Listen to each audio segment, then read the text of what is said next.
Welcome to From the VC's Bookshelf, a podcast from TBR, the College System of Tennessee, the state's largest higher education system. In this series, we examine how we might re-envision the work we do and how we work together as we move into a post-pandemic world. Please join our host, Dr. Heidi Lemming, Vice Chancellor for Student Success, as she leads a live discussion with industry experts and leaders throughout our system. In our Spring 2025 podcast series, we are focusing on themes found in the book Creating Campus Community in Search of Ernest Boyer's Legacy by William McDonald and Associates. The book was released in 2002, but the relevance of the topic is more important than ever for our students and institutions. Belonging asks, does everyone on campus feel valued, connected, and able to be their authentic self? In many ways, belonging is the emotional counterpart to inclusion. It's the feeling of having personal involvement in an environment. A sense of belonging is centered on gaining acceptance, being part of something, and feeling supported, as well as giving support to others. So, like inclusion, a sense of belonging is active and requires reflection. Thriving institutions create spaces to foster social connections and communication that in turn nurture creativity, innovation, and success. So in today's podcast, we're going to focus specifically on our SkillsUSA work that we do in Tennessee and with the College System of Tennessee. And we're going to be talking to three panelists today. I'm going to give them a brief introduction with their bio and then welcome and join and have you join in on the conversation after that. So the first panelist is Dr. Couch. She's the Director of Student Engagement and Leadership for Pellissippi State Community College. She is also a two-time U.S. Olympian and one of the most decorated female student athletes in the history of the University of North Carolina, Chapel Hill. She competed professionally for 11 years, and after graduating with a degree in rhetoric and speech communications, she went on to compete in 5 world championship teams. Dr. Couch's experiences as a corporate trainer and facilitator and a mental performance coach allows her to bring her diverse background in professional and NCAA athletics, corporate America, and higher education to the field of student engagement and leadership. Dr. Couch's expertise in student affairs drives her passion for equitable thought and intervention in all areas of sport and society. She's an enthusiastic, passionate, and loves to empower individuals through engaging presentations and inspiring motivational learning opportunities. And it's due to that passion that she served as our keynote leadership speaker at the last 2 Tennessee Student Leadership Institutes, which are focused on training our college chapters of SkillsUSA and our student government leaders at all of our campuses on how to more effectively serve in their roles. So, wow, fantastic bio, by the way. I don't think I've ever introduced a athlete, a U.S. Olympian, so that's my pleasure. Happy to be here. Thank you. I'm also pleased to be sitting with Patrick Wade, who is the president of TCAT Murfreesboro and is not an unfamiliar face to our podcast series. Those of you that haven't been listening, go back to some previous podcasts. He has sat with me before. He is a native of Murfreesboro, Tennessee. He graduated from Tennessee Tech with a bachelor's in finance. He received his master's of science from Western Governors in management and leadership. His career might be best described as a winding road around Tennessee. I love that. He's been a banker, account executive, career specialist, consultant, counselor, recruiter, and vice president. He's gained a lot of knowledge of the job market and really thinks about superior customer service with diverse populations. He currently, as I mentioned, is president of TCAT Murfreesboro, has the opportunity to work with local communities in enhancing the importance of technical education across Middle Tennessee.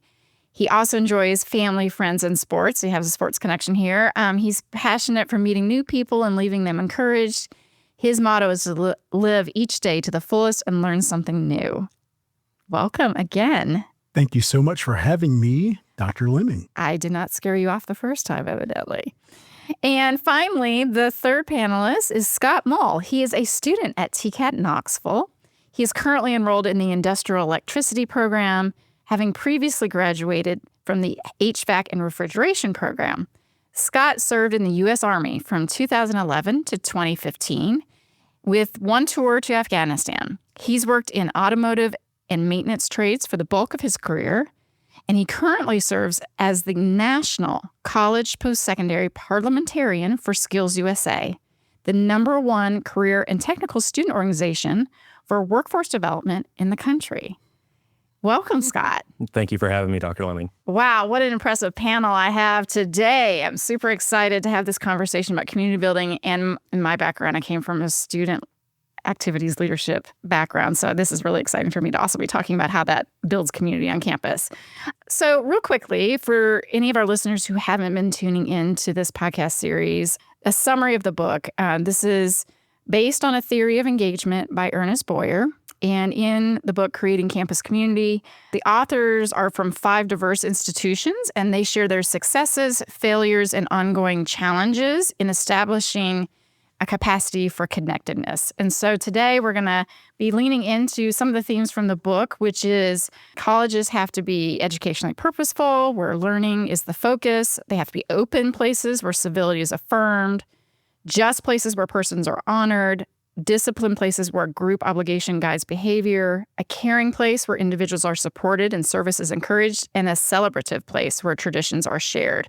And so again, this sense of belonging might feel intangible, but it's essentially how people feel when they're in the place, that they're meant to be there and they're with people that they're meant to be with, so it feels good.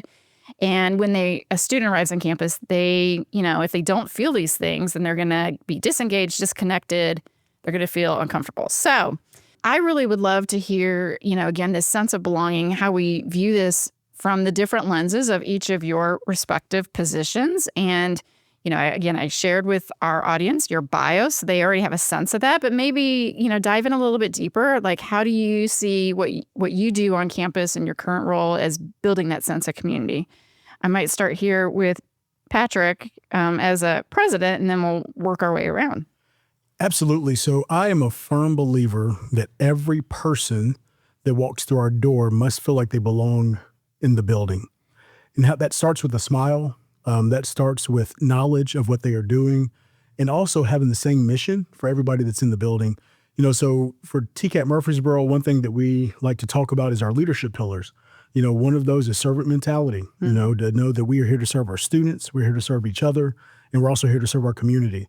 Also communication, to eliminate frustration and chaos. So having the ability to say what's on our mind, but also the ability to listen and hear what people are saying. Collaboration, where we're all working well together. There's nobody one person more important. So we all have to be rowing in the same direction to keep the boat moving forward. And probably my favorite is be nice. We're not going to agree on everything, and neither should we, because we come from different backgrounds. However, we have to have a common respect for one another, because those diverse beliefs and the way we think about things, that is only going to enhance our ability to attract students, also help them cross the finish line. So when students are with us, they're coming from many different backgrounds, which is beautiful about being on a college campus. So we have to make sure that we're able to take each of them where they need to go in the time that they need to go. But we always have to have an ear. We have to hold them accountable. Mm-hmm. And we have to make sure that they and we are consistent in the way that we're doing our day-to-day activities. Yeah, that's great. Dr. Couch, what about you? Well, at the present moment, I know what's happening right now in my office. Uh-huh. We are getting prepared, to host our movie night. And I'm using this as an idea because when you go into situations, a lot of times people have already decided what they are. And what we like to do in our office is to switch things up to where they need to be, which is in the students' hands, mm-hmm. and meeting them where they are, mm-hmm. and helping them to meet the moments, not just the big moments that happen in the classroom, but the moments that happen in the cafeteria, the moments that happen when I drove 2 students here today, mm-hmm. that had never been to Nashville, right? Had never been past, Hardin Valley campus. Mm-hmm. So in our office, we decided to come up with the mission that I used at UT when I worked for the Herbert College of Agriculture, called Connect, Grow, Achieve, right? So one of the big issues in college, especially a college that has about almost 10,000 students across 4 campuses, is how to make those transitional connections from high school to now that I'm in college. And I say we connect to the community, right, that you're from because you're staying in it. Mm-hmm. More importantly, your cohort, your classmates, right, develop those connections.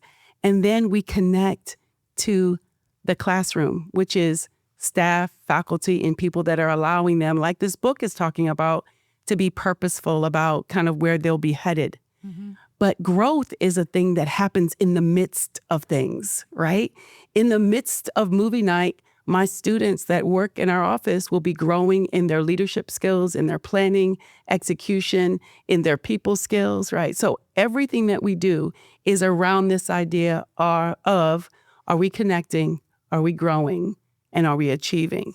And we're not just growing in terms of what we're going to do for our career, but we're growing as humans and we're growing together. And sometimes growth can be uncomfortable. Right. And I love to get in there with students when it just, for example, and I'll be quick on this, we developed this project management guide for our student leaders to be able to execute events. Because before we were putting them in a position where they had to come up with how to do project management, right? And so a couple of them are really, really pushing back. And instead of me switching and going, well, let's just change it, I say, it's uncomfortable, isn't it? And then they realize, oh my goodness, it's uncomfortable to feel like I don't know. And then lastly, we use activities like Skills to help them get that first sense of achievement. And now we have a chapter. We have a local chapter, and it's so exciting. And Scott, you were really instrumental in helping our first president to have a model, right? Because he's in, occupational relationship, right, with you. So I want to thank you for that. So I love that I'm having an opportunity to thank another student who impacted skills on our campus in that sense of belonging. For him. So connect, grow, achieve is the way we go about it. That's great. And that's a great transition to Scott because, Scott, you are in a leadership position at the national level, but you've involved here in Tennessee before that. And you both are in Knoxville, but at different campuses. So you've kind of crossed that divide between campuses. So Scott, how does this, and you're a non-traditional student, so a sense of community might look a little different for you than a student that's coming straight out of high school. Can you kind of speak about, how you view that? Very much so. The biggest impact that I've had is one of the events that SkillsUSA puts on nationally is the Washington Leadership Training Institute. And that's where a lot of Tennessean college students get introduced to SkillsUSA. And that's where we teach them how to advocate for themselves and advocate for career and technical education. And that's what really helps develop leaders on the national level. And when you talk about community with SkillsUSA and with colleges, the beautiful part about that is it's a national program. So not only are they bonding together as Tennesseans, they're bonding together as Americans together. So you have students from Tennessee talking to students from Texas, talking to students from Utah, talking to students from across the country, building bonds together and recognizing what they have in common. They'll find more of that later on. So Tennessee had their Tennessee Leadership Technical Institute in October, shortly after the Washington Leadership. And that was really interesting to have Tennessean students come up to me and say, hey, I remember you from when you facilitated that workshop in Washington, D.C. And then I facilitate a different workshop at the Tennessee Leadership Training Institute. And so they're seeing how a college student like them is able to lead and bring groups together. And then they duplicate that at home. And really, that's the mission of SkillsUSA. On top of developing the workforce and closing the skills gap, is building that community, building that network where students can rely on each other, students can grow together. So that's really something that's been very impactful as a student leader.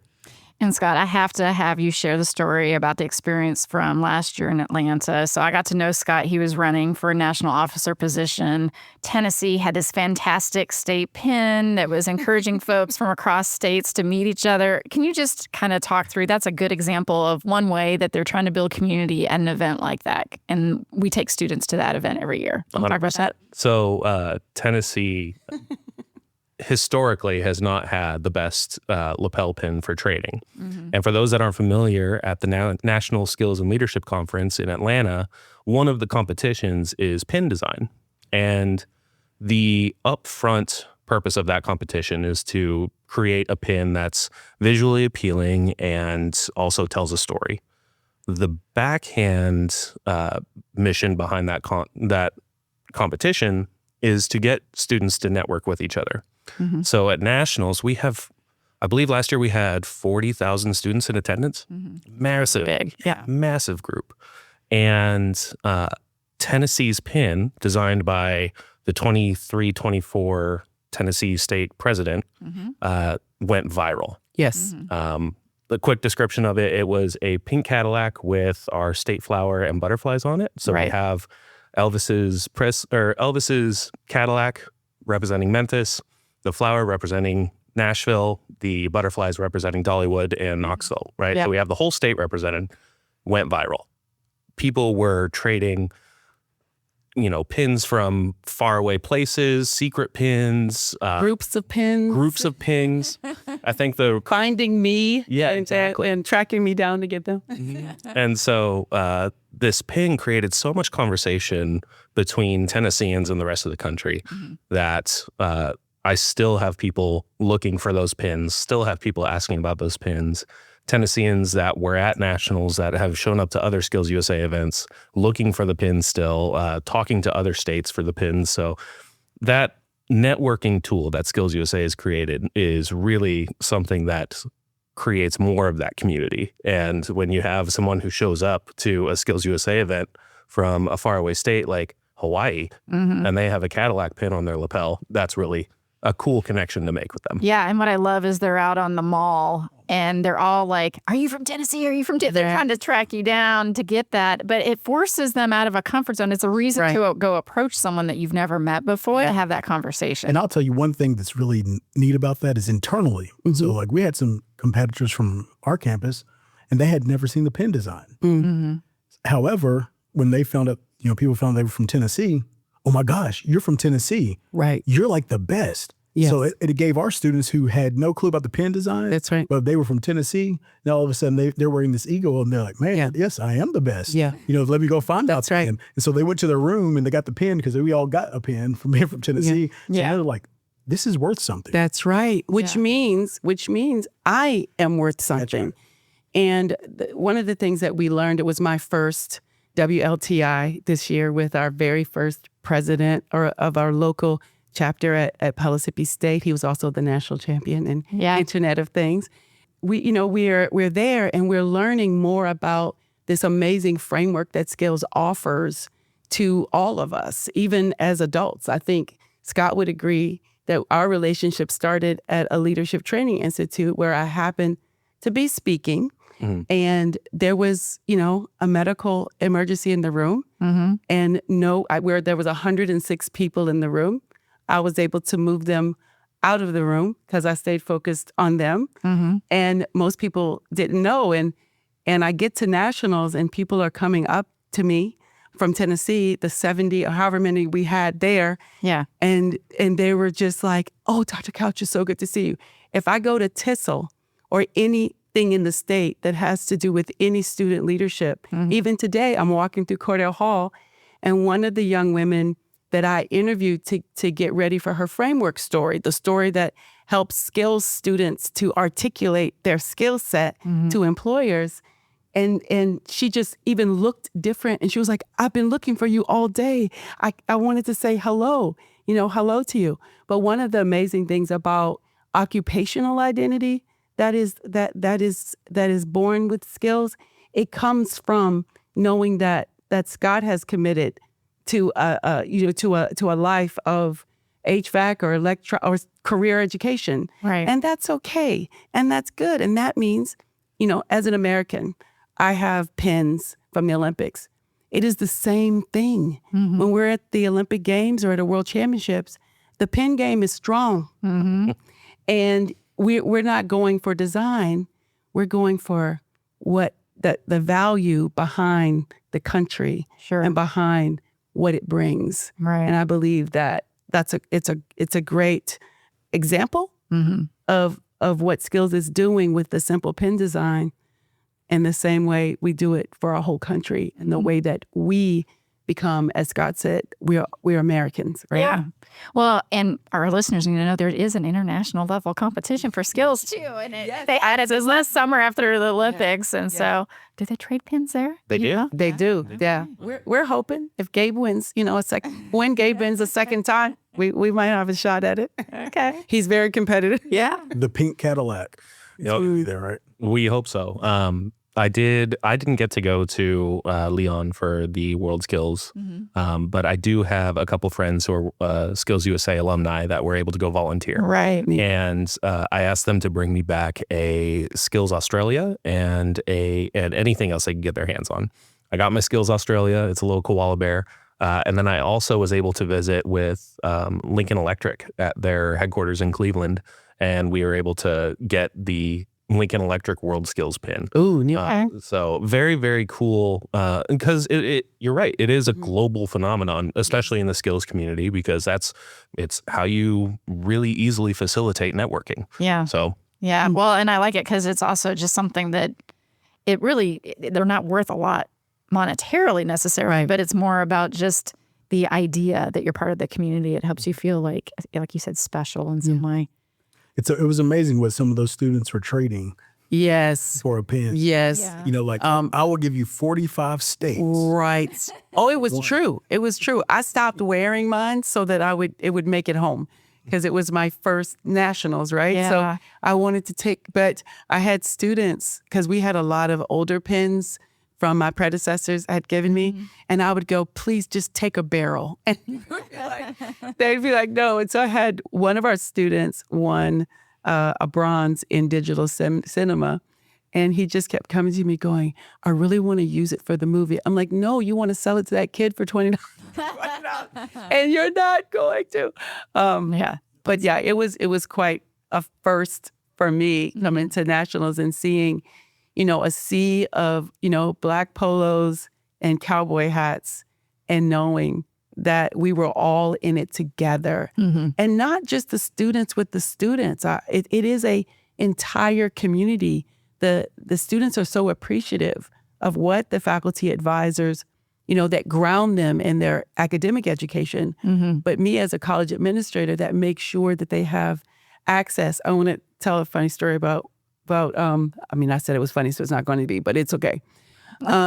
So we had welders, and we left really early to go to Atlanta, and we get everybody in the car, and with welding, you buy the pants so that nobody gets set on fire, and there's a little hem, and so I'm trying to figure out, I don't hem, okay? I run fast, but I don't hem.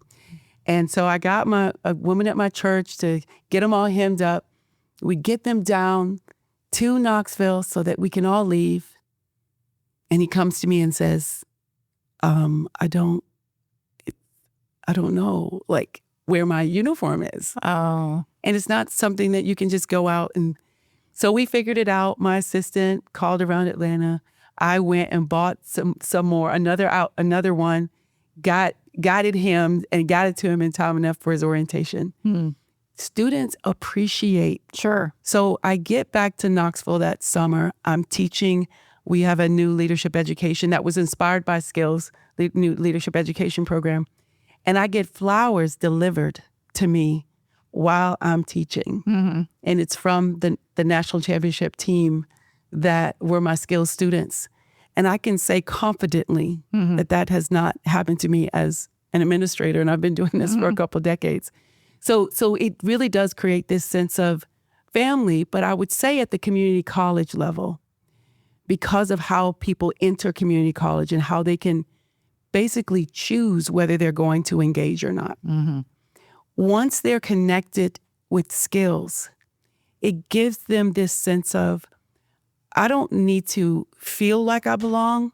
I'm going to include myself, right? So personal involvement, once you're personally connected or you make that personal decision, we have something called engagement fairs, at the beginning of the year where clubs and organizations can recruit. and our new president, Gabe, had been a national runner-up in the national championships in Jefferson County. And I really, I was new. So I just kept getting this call from the high school coach in Jefferson County that says, I have this kid, I want him to compete. Cool, no problem. So he comes to us, he's ready to go because he's competed before, but he's never had the leadership side.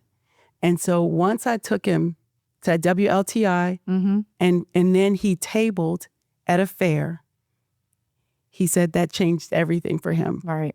And now he's leading meetings. He's galvanizing a whole new crew. We're going to have he said, how many people are we taking? I'm like, thanks to you, we're at about 50. That's great. Right. And so now he's going to leave us, go get a job. But he's had all of this connection and understanding how to connect with people, even though he'll probably be just, he wants to lay internet wire, right? That's who he is. But now he has this sense of family, of connection. Yeah. And Patrick, as a president, I know you're really trying to make sure that your students, well, number one, they're kind of in a cohort. So they have this group that they're always with in a program at a TCAT. But I know you're always trying to think of ways to get them to also to be engaged with the campus and local community. Can you kind of talk about what are some things, ideas that you all have done maybe at your campus to build that sense of community? Yeah, totally. So a couple of things that we have done is popcorn with the president. That's one thing to where we can get students engaged and they can ask me any questions that they want to ask. They give great ideas for the campus. And a lot of things that they always come up with is we need more activities to where we can meet students in other programs. Yeah. So out of that, we have actually started a spring fling. And we're going to be doing that this year to where we will bring both campuses together and we'll have games, we'll have food, and we'll just have a good time of fellowship. Nice. Because I truly believe the best form of marketing is our students. And so once they get connected with another program, it's amazing. Man, my mom wants to do this. My brother wants to do this. My cousin wants to do this. Right. And then they can speak very intelligently about it. But it's very important, that I have really seen with our students, they need connecting. They must have that because I truly think that it will give them assurance and it'll also give them that confidence that they need once they're going into the workforce. Because when you'll always be on a team, no matter if you like it or not. So you have to know how to be a good teammate, how to be a good team member, whatever it may take for that. So that's one thing that we try to do is really just connect them. I'm a firm believer. When I see students in the hallway, I give them fist bumps. Oh, yeah. High fives. How are you doing? Because when you have to have those difficult conversations, I feel like I want to have the barrier already removed. So that way, when I'm having a difficult conversation with them, that's accurate, and based on facts, that it's coming from a safe place, not a place of where I'm gonna whack you in the head with a hammer, right? But a place that, hey, look, there are policies that we have to adhere to. There are guidelines we have to adhere to. So let's just make sure that we are playing inside that guideline. Yeah. And I think what's unique too at a TCAT is the faculty role in building community with the students because they are spending so much time with their students. And Scott, maybe you can speak to this, but also Patrick, in terms of how you've seen community even connecting with faculty. So our faculty at TCAT Knoxville, my instructors specifically, are pipelines to a wealth of knowledge.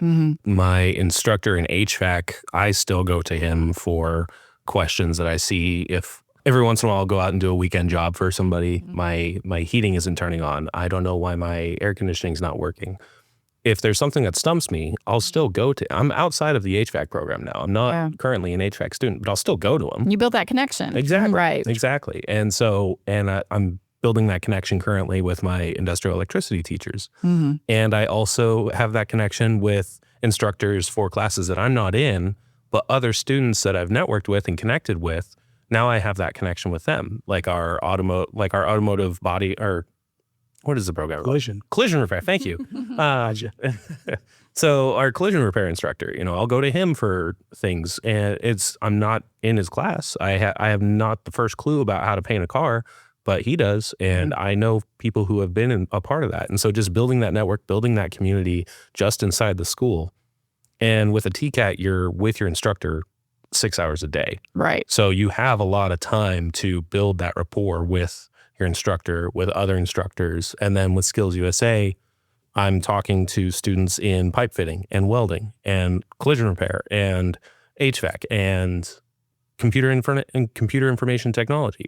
So I have these connections with all of these instructors, not to mention too all of the faculty that are in student support, like at the front office there. I can go talk to the faculty in there to get assistance with anything that might be administrative with my education. So there's a lot of support all around. And I'll just, you hit the nail on the head. Our faculty at the TCATs, that's our secret sauce. Majority of our faculty, and if not all, they could be in the industry, probably making triple what they're making now. But they made a concerted effort and choice to teach. They want to make sure that the next generation has the right skills and are properly prepared for the world of work. So, it's faculty all the time. Students will graduate 5 years from now, and they'll run into something at their job at the job site. They'll send a picture, and there you go. They have a response for that. So again, being connected, building that assurance, that confidence, because you have somebody that you can depend on, while you're also being independent as well, which is pretty doggone cool. And I want to connect that to this concept that the book talks about in terms of helping students develop a sense of well-being. And so what do we mean by well-being? And maybe it's the feeling it's okay to reach out for help, right? Like you're talking about. And how maybe that happens in the various spaces on campus. Well, I definitely, well-being is to fail. One thing, fail forward, fail in a safe place, because like every single day, our students are learning. But we want to make sure we have an environment when they miss the mark, that we're able to redirect them to the mark.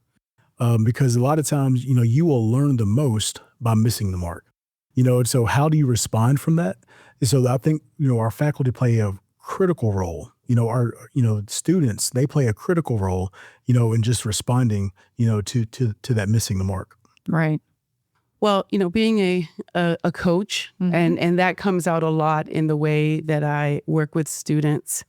I think their expectation is to be coached.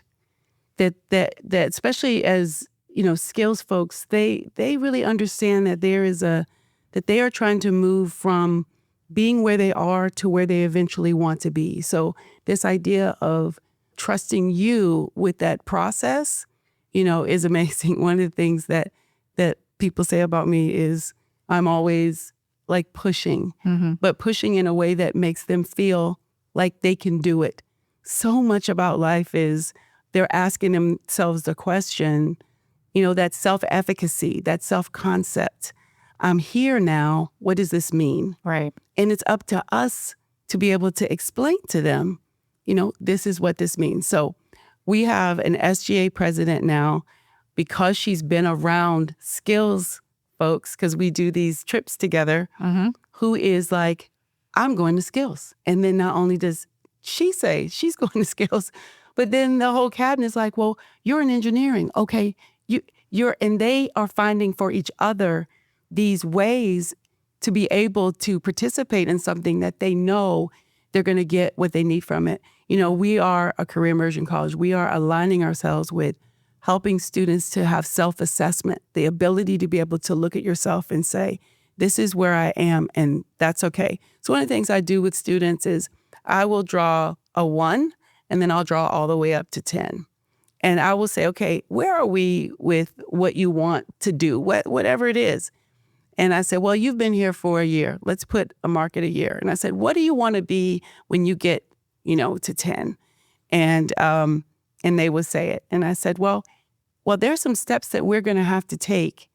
And we're going to use these vehicles, skills, or, for example, our welding program. Welding program is skills, but it's also a club, right? Where people are just interested in it. And I think that is the magic of skills at a community college, is that any one of our students who's taking a CTE class can have an opportunity that you can't find anywhere else, not in any club. I can say, I want to be a better speaker and be in the extemporaneous speaker. I can say, I want to be an entrepreneur and I'm going to follow the entrepreneurial path. I can say, I'm just talking about at our community college, I want to do welding sculpture. I want to do nursing. 139 different training programs that all may be at Pellissippi State Community College. And instead of, every faculty member can't participate, but we have ways to make sure through our technical standards and through our coaches, at the state level, that all students are able to communicate. There's nothing better than all. There's nothing more inclusive than all. And I believe that Skills gives us this opportunity to allow students to say, pick me, include me. That's something I want to do. Right. Yeah, that's great. Dr. Couch, you brought up a good point. A lot of people, when they look at SkillsUSA, they think of the competitions and they think of the welding, the flash of the welding, and they think of the student on the roof that's nailing down rafters. Right. But leadership competitions are a massive part of SkillsUSA's competition base. Extemporaneous speaking, prepared speech. Yeah, job interview. Job interview is a big one. And these are all skills that SkillsUSA is intracurricular. Yeah. And when we say that, we mean that it's meant to enhance what community colleges and what TCATs are able to do. So TCATs and community colleges are going to give you your technical skills that are grounded in academics. What SkillsUSA is doing is it's providing the personal and the workplace skills that these local businesses and businesses across the country are looking for. And so when we have those opportunities like extemporaneous speaking, like prepared speech, you may have a student that's in a welding program or a nursing program, but they don't want to compete in that, but they are really good or they want to improve at just speaking off the cuff on a subject. And so with SkillsUSA nationally, they've set us up with mentors. And these mentors are experts in the field that we have asked to develop further into. And so that's affecting my well-being personally at my school, because now I'm talking to a subject matter expert who knows everything that I'd like to know about the career field I want to go into. But it's also allowing me to bounce ideas off of someone who is giving me a different perspective. And we do see that in the classroom, where students are asking their advisor or their instructor ideas that they haven't necessarily thought about before. And the instructors are doing really, really good at giving them feedback on where they want to go. And so that's something that I've seen as far as well-being goes and promotion of well-being in TCATs and at community colleges. That's been a big factor, is that mentorship that they provide. I do think that we must address the fact that these folks are living their lives in the middle of other people's lives. Like they're still living at home, and I'm talking about community college. Their parents might drop them off, at school. And so what Skills does is it gives them this way to start to really develop their own personal responsibility and accountability for their work. And they are around other students that are doing the same thing. So I just really believe that we have to take into account that all students, especially at community college, aren't just going to UT or aren't just transferring, but they might be there to be able to find the thing that will allow them to be who they're meant to be. And I do think, I agree with you, Scott. I got to judge extemporaneous speech and I got to judge job interview at the national level. And it gave me a different perspective on, if a student gets to do this in high school and that, it's almost like when you're recruiting, when you're at orientation, it should be one of those things. I'm going to start asking that at orientation.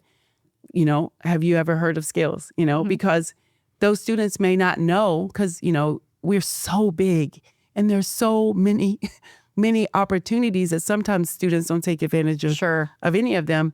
But once they hear the word SkillsUSA and there's an opportunity for them to practice what they're learning, and there's an opportunity for them to maybe get employed at the tech expos that we have, then it's a no-brainer. Yeah. But I think it affects your well-being to know that there's a route that you can take. Right. And I'll say too, one of probably the most intriguing and fascinating things for me is to see the light bulb. With students. Because so many times students will come in and they have no clue what they want to do. They have no clue how they want to get there. But just see education, to see their faculty, Yep. to see SkillsUSA organizations and just the conversations they're having with other peers. Now all of a sudden, man, I want to own my own business. Yes. I had the opportunity to talk to a legislator. Man, they were nice. They were Yes. just like me. So now, you know what? I think I want to run for county commission. Yes. City council. Yes. It's like, I do not like school. I don't like it. I want to get my certificate, my diploma, my degree, and I want to be done. But then they fall in love with it. And it's like, man, can I come back and teach? Yeah. Can I come back and give back? So to see like what they are doing, with their lives outside of school because of school and the connectiveness that they've had with people, it really has assisted their well-being to be better citizens in the community. Big time. That they had no clue. Not to put you on the spot, Scott, but I guarantee you when you came in, you had no clue that you were going to be sitting here as in the national officer for SkillsUSA. I definitely just kind of followed the line as I walked along. Even enrolling at TCAT, I threw a dart at the board as to what I wanted to do. Yeah. HVAC and refrigeration, the only experience that I had with that was charging air conditioning systems in cars when I worked at Chrysler. And so seeing how, SkillsUSA aside, seeing what TCAT Knoxville has done for me as far as HVAC and refrigeration goes, looking at what the career paths are in that trade, my instructor was able to describe to me, I think, 4 or 5 different careers just in that HVAC and refrigeration. Everything from your traditional residential HVAC technician to air balancing at hospitals to ensure that clean airflow is there. Like there is a lot in just that trade alone, let alone all of the other trades that TCATs teach and that community colleges teach. Right. And then you include SkillsUSA on top of it. So now you're teaching students to be leadership and to understand what else they can do with themselves aside from their trades. Yeah. I can't tell you how many other community college presidents and other schools have asked me to be a professional speaker for events that they've had because of speech writing that I've had to do as a national officer. So look at that, building that sense of confidence. I'm a sports psychologist by academic training. And one of my philosophies as I work with students is I call them the 3 C's, right? I'm couch, so 3 C's. So they'll remember it. And the first, I think, that our programs allow us to do is to give them opportunities to become competent, right? There's no practice, as Iverson said, practice. We're talking about practice. But what that practice and rehearsal does in your brain, it lays down these neurons that say, I've done this before. And the more you do it, the more you believe you can do it. Belief doesn't come from the air, it comes from the experiences. And that's the power or the secret sauce, as Mr. Wade said. The secret sauce, I believe, is not the competitions, but the local chapter meetings where other students are leading the pack to say, you need leadership skills. Look at what leadership skills have done for me. Look at the way, us working on these projects have done. And then second, confidence. Your competence pushes you towards being confident. And that's solid. That's something that will give you the courage to walk into situations where you are willing to throw a dart at the board. And then lastly, that allows you to compete. And compete, the original word, compare is to mean to strive with. And so much of our lives is being willing to strive with yourself, to put yourself in situations that allow you to move toward this target that you have set, that we have a relationship now, Scott, that we'll always have based on us trying to be the best that we could be and grow the most that we could grow. 100%. That's great. You all are great spokespersons for not only SkillsUSA, but for your campuses and the role that CTE plays in the lives of education. Dr. Lemon, when you see lives getting changed. Yes, daily. Because it's amazing orientations or the first time they walk through the doors, man, they are scared. Yeah. And they're like, man, this is my last resort. I don't want to be here. But then you see them in the hall and the first fist bump is kind of weak. The second fist bump is weak. But then when you get to that 10th one, they're expecting the fist bump. Yeah. So then how's it going? It's going great. Yeah. and they're like, I'm telling my friends about this. Yes. Tell my parents about this. Community. Yes. And then you celebrate it at graduation. Wow. And you can see the tears they are genuine tears that are shed from the families and from the students. Yes. And literally to hear them say thank you to our instructors. I mean, I'll sign up for this every day of the week. Yeah. Yeah. I love it. Even Saturday and Sunday. Yeah. Always Saturday and Sunday. Yeah. Well, I appreciate you sharing stories, reflections on this sense of community building that you're each engaged with on your campuses, maybe even in other organizations like SkillsUSA. I want to wrap up with a quote from Parker Palmer, which really, again, summarizes everything that we're trying to encompass in this podcast series, which is, at our disposal, we have one of the greatest vehicles for community building known to humankind, the one called education. And you all are pointing that out, that it's not just about what's happening in the classroom, it is the things outside the classroom too. And Co-curricular. how we're supporting students. So thank you so much for sharing with us today. Thank you. That was our pleasure. 2 of my favorites, well, 3 with Dr. Lemney. Thank you. Thank you for listening to this edition of From the VC's Bookshelf, brought to you by TBR, the College System of Tennessee, powering the state's economy and changing the lives of thousands of graduates, starting successful careers each year. To learn more about upcoming book selections or to register to attend discussions live, visit tbr.edu/bookshelf.